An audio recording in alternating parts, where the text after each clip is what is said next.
Good morning. Day 48, Philippine Loop. Walk toward Guinness World Records.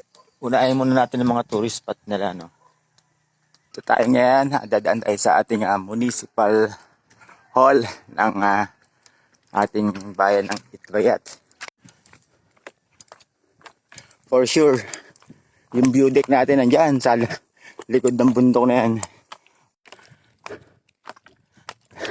Dahil view deck na ang inuna natin. Ito yung sinasabi na mga kababayan natin na may makikita ka dyan, tangke ng tubig. Sige, 200 dyan. Ito isa. At diretso lang tayo rito. Carobuban. Ayan. Ito na siya. Touchdown na natin ang Mount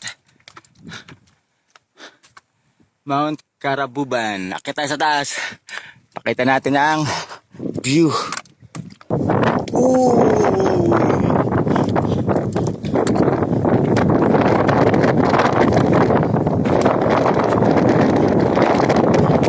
Ito na siya. Ito. Ito makikita na natin dito. Kabuuan ng ating bayan ng Itbayat. Ano po tawag dito, Nay? Margana. Si Nanay ito yung naglilinis siya dito sa atin ng mga halaman dito. Margana raw ang tawag dito. Nay, paalam na po ako sige po. Margana. Pabalik na tayo. Ito na yung kilometer 0 natin kanina. At ito na yung ating municipal hall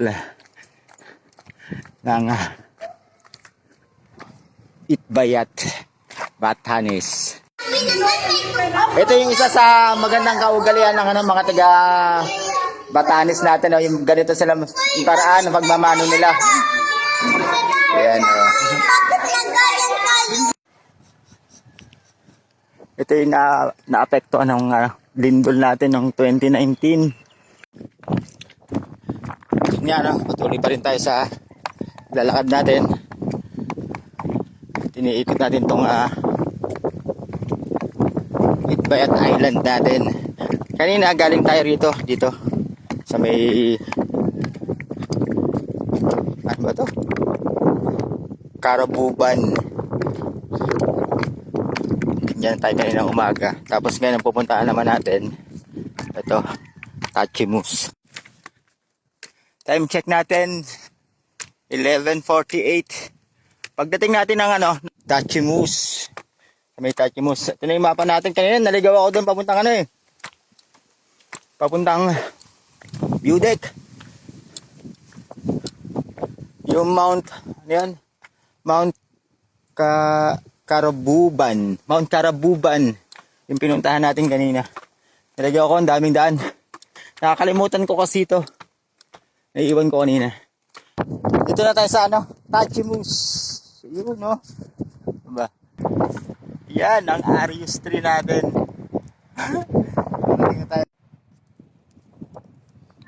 Babay na, Tachimus. Ito na yung Carabao skull natin. Ito ba siya, tinayo natin.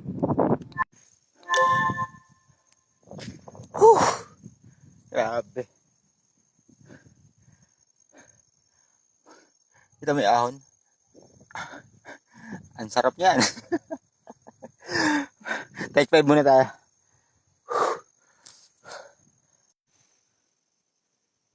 Ang layo kasi. Ano ba to? Ito yata airport. Lapit natin ng konti. Yan. Airport yata yan. Ang galaw naman. Balik natin sa dati. Bye! Matindi Matindi. Palusong. Time check natin 4:26. Touchdown na natin tong starting point natin kanina umaga. Tapos ito rin magiging ending destination natin. Ganun to lagi, habang nandito. Kasi dito tayo matutulog lagi sa bahay ni Gog. Dito tayo magsisimula sa bawat araw. Dito rin tayo magtatapos. Kasi yun nga, sabi ko, puro back trail lang din naman tong daanan natin. Ito kasi maiksi lang dapat tong yung activities natin dito dahil highway lang kukunin natin.